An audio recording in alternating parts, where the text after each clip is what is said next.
Sani, Karai,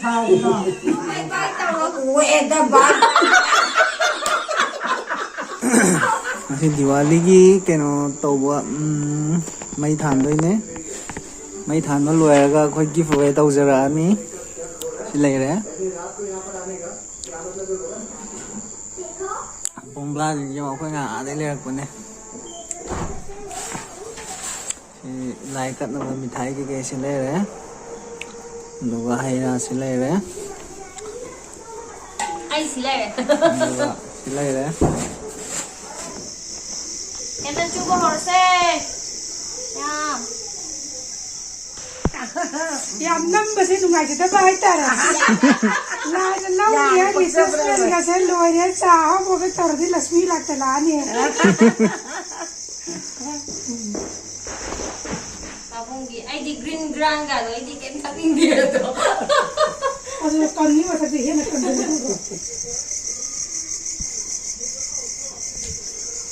Happy Diwali thua cái gì? Happy Diwali, yeah. Nào xin ngồi đó. Không đâu. Nhang một tí xào cái tỏi đi về nhé. Hello. nang bomla tharoi dro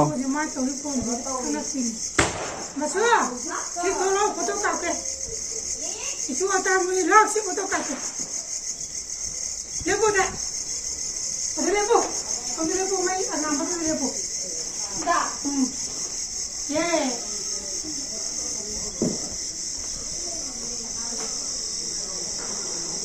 photo khao sa sabdan leina bro đây đó là chỉ phải nhưng mà cha đi chào đăng đã cái đầu đó cho nhà ngáo mà cho cua cái tàu ra đang thì ai thì cái này acting nốt tiền đó acting đi qua cho đi ha ha ha khuất to vì sao mẹ thì khuất to trong khá rồi yêu cái tàu này yêu cái tàu này kêu đây thì quỷ chú mà này đây rồi nói được mót ta và quỷ chú đi mót ta thôi rồi mình đâu rồi yeah bộ khi cái tàu này yeah bộ khi cái tàu này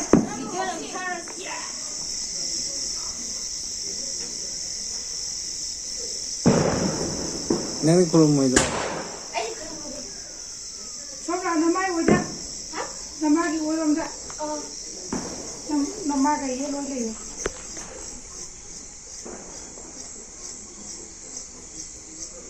ôi à muốn còn gió thì sắp cái nụ xì tàu lên tàu rồi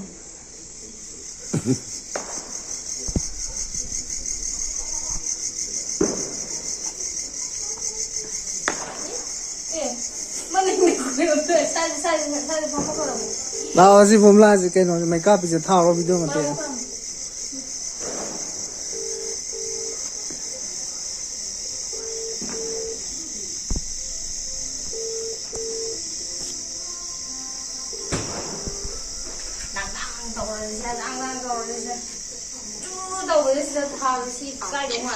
phải rất tỉ á jadi bay mà lao bomla tha si lao Bomla ki matam.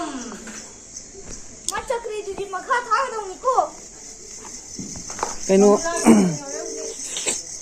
asida keno do mai tha keno do adu do asa kha sa tholai mamang tha pha dro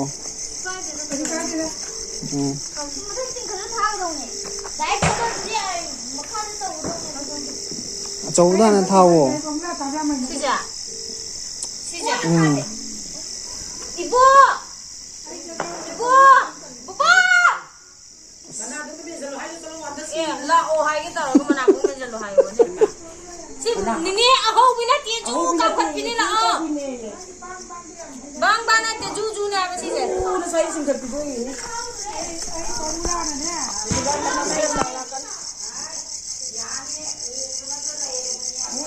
hả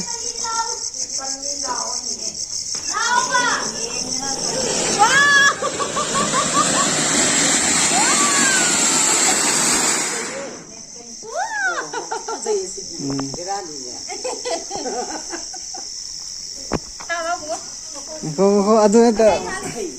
adu am ko tha ko name pham ma chu ka khalak ni Yagi.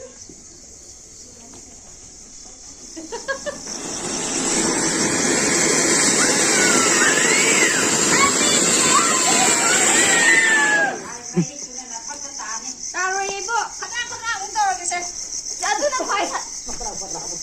Thamu Ada juga. kutung tu ni. Mana panas tu? Cuma cuma.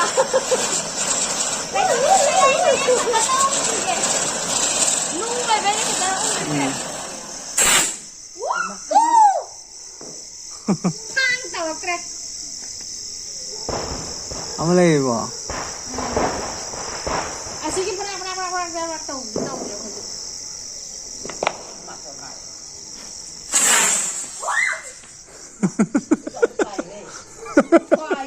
Alu bom thara se, alu bom.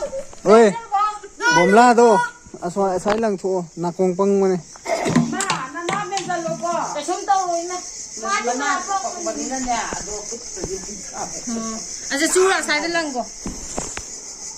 Kano ci ay thada khalai na. Thada lo. Asai lang. Eh, hantu. To. Hello. Nako si. Chong thau lo. Ada solo juga. Ya. Kunta curah ka. Woi. Mai mula dia. Khane mut pa ne. Mai pada muli dia. Normal. Mane, manin tu na. Amma ka thara to si ki. Alu bom tha bai matam yaure hujik.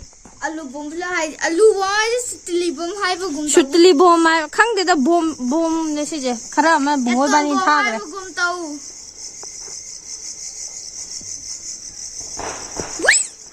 oh no ye drip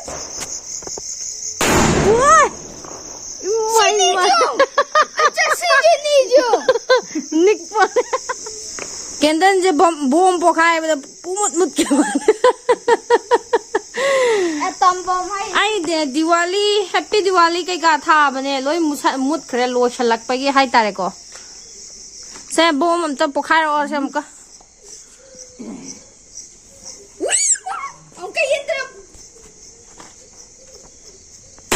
oi ma nung pa le nung pa le akai bo ibok se housing kenan amut pa jing do thali kan chu reu je akai bo Ibu siapa hai tau lo hai lo semua lo Mana ka hai. Happy Diwali hai lo ibu Happy Diwali se tharo lo selo kai no lo thado je kai no kai dok tu no si bo mari lai di churo bungo ban thara dang taro ani thong na thabi to ro ba ani thong na thabi no mai mi mana khong chai nga khu thanggu tha ni ngi ba ki ri ba sintek su no bu kai sintek sai loi mut khra ni Kongta upari kongta pai. hoi kokta pai khat pa ni akoi Diwali mai yeng ba ju chat to ne hoje Manga ni ko dong chagra pa. khang de yeng u jom danga Bunga nga po ro cha. khoi ma nga hong cha gra ba na pa khat le hoje ôi ima khangau dre Kon hau ya di.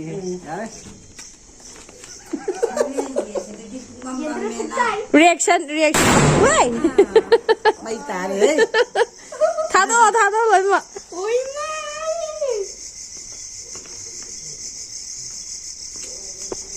Ngồi reaction đi ông cô. Ngồi reaction đi ông cô. Ôi.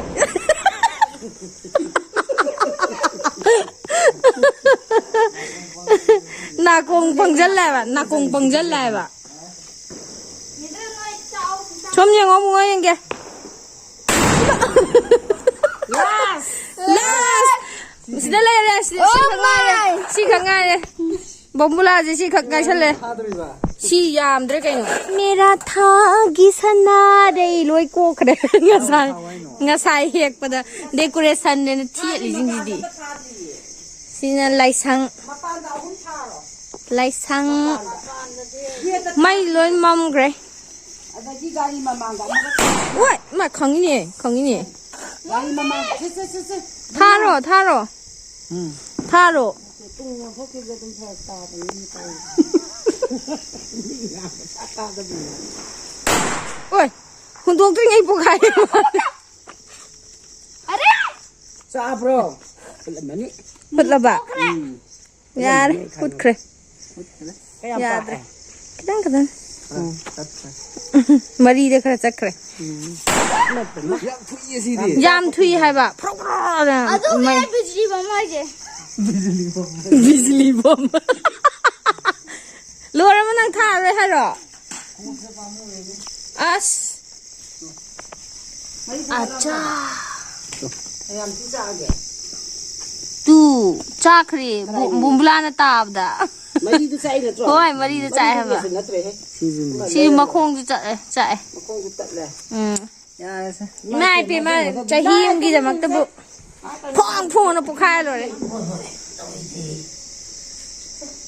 Happy Diwali मम्मा ये तो ले आओगी bag ꯀꯩꯅꯣꯗ ꯌꯥꯎꯕꯅꯦ पापा के bag ꯑꯆꯧꯕ ꯑꯃꯗ चाओ मचित मचित लोई मा ꯁꯨꯅꯕ ꯆꯥꯅꯤ ꯃꯥꯅꯗꯨ ꯇꯧꯔꯒ माना दिए बर्फी ने सिना सिने मुंह मिठाई जे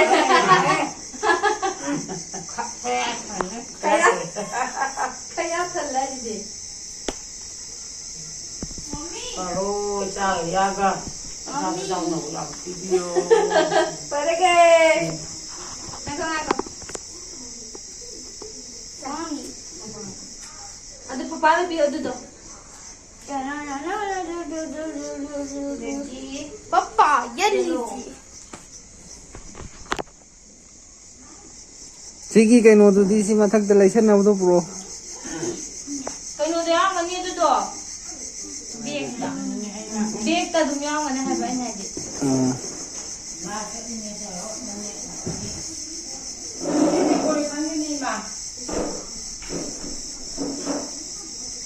गिव अवे सी मई ꯉꯥꯜꯂꯤꯉꯩ ꯇꯧꯍꯧꯖꯦ ꯍꯥꯏꯕ tauji nangni ꯅꯪꯉꯔꯣꯏ ꯁꯤ ꯃꯩ ꯃꯨꯠꯇꯣꯔꯦ adudi sasala on imam namano nang kaino tawgila ingila ꯁꯤ ꯀꯩꯅꯣ ꯇꯧꯒꯦ ꯇꯧ ꯁꯤꯗ ꯑꯗꯨꯝ ꯍꯥꯞꯄꯒꯦ adudi sai hapro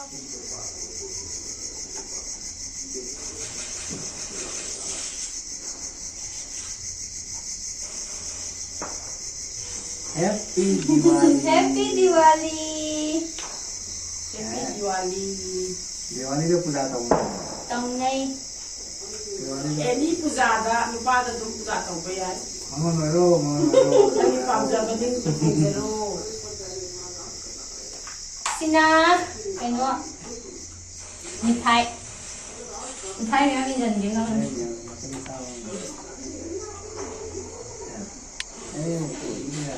nang temala jalebi athumba kaino ahau bagi time ako dusu thang dali barfi ꯑꯩ ꯅꯣꯛꯅꯤꯡꯕ naiko noishu na bi lang ni doi ga smile tarani are lo happy Diwali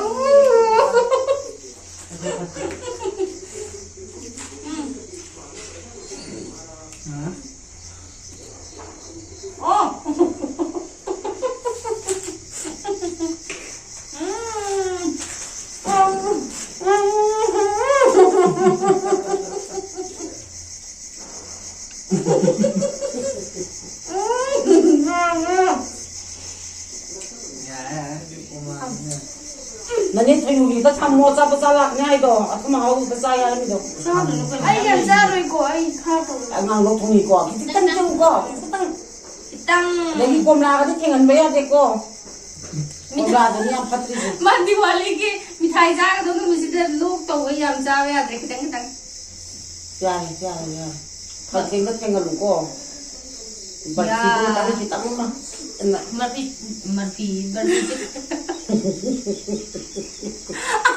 Mặt bị chích kề. Anh nhầm nó rồi đó.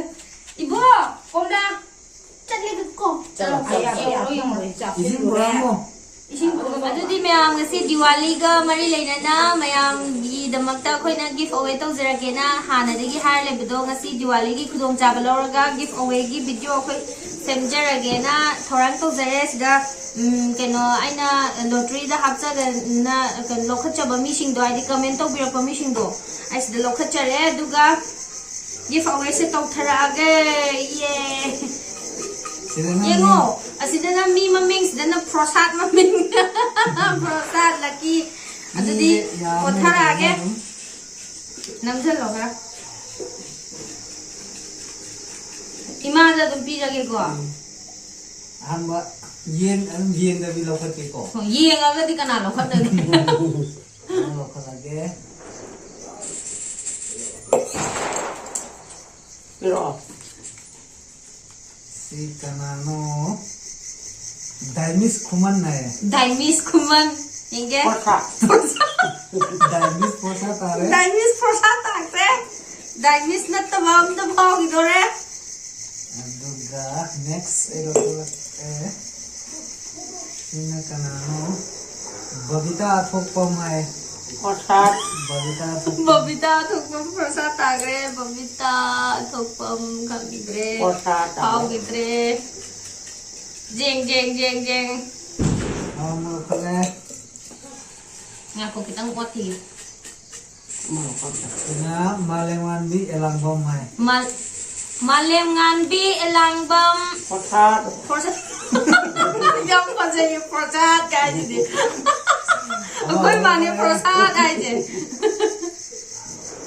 Sampai kisina Hau di mali da ting ke jong ye. yaipu hai. Yai kariya. Yaipu Yai pu ba. yaipu hai. Porta. Prosat ai je. Lok lagi ya.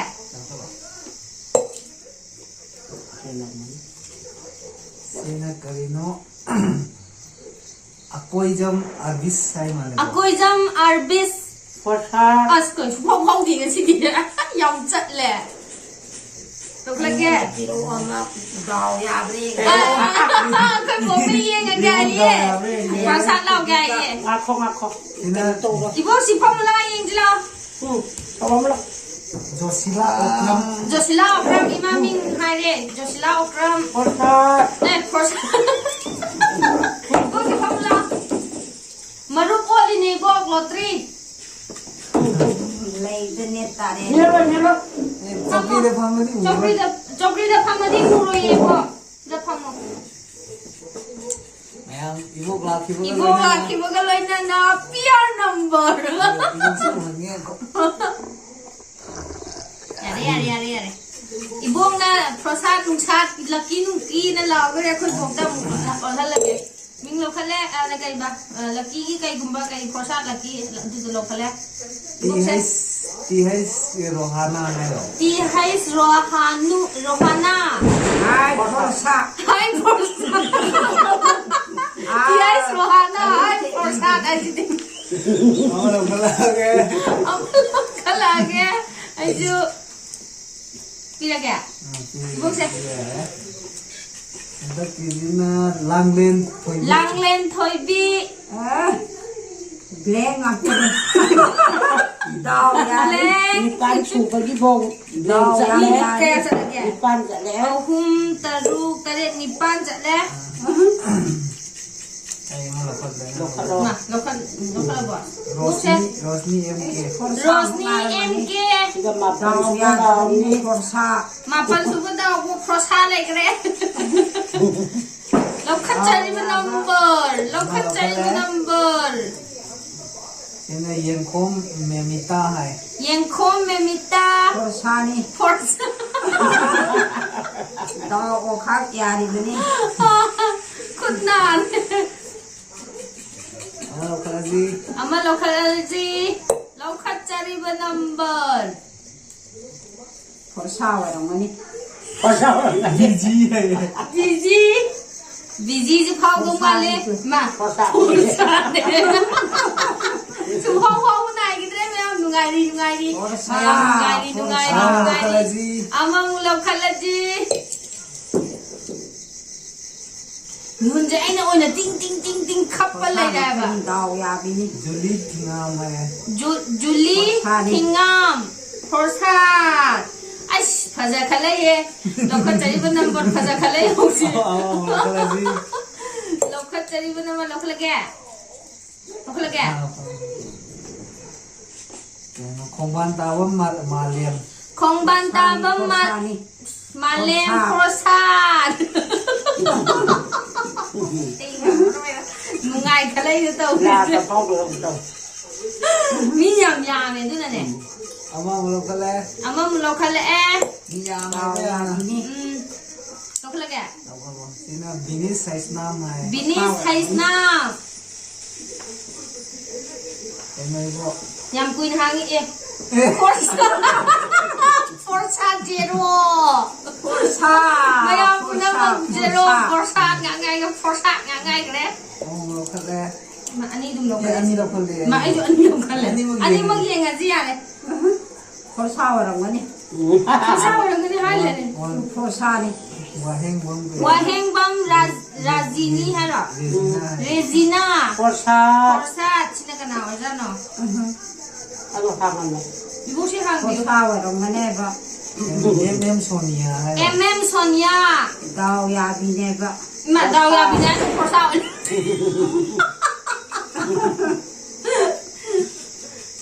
อ๋อเราคัดจี อามาเราเข้าใจนัมเบอร์ มียำยามาเลย มียำยำไหม แน่นอนกุมุดินี กุมูดินีเกไอส์ กุมุดินีเคส พอเราพูด พ บ่ อสานี่ก็ได้เท่าเนาะ ไอ้งงมาแล้วโพสต์ยังไงกันเลยเราเข้าใจเป็นนัมเบอร์ ไหลบักกระเบนน้ำบอล ไลฟ์บักเทอร์นัมเบอร์แกร้องแกร้อง พอสาตามมาตัดนี่ อามาเราคัดใจเลย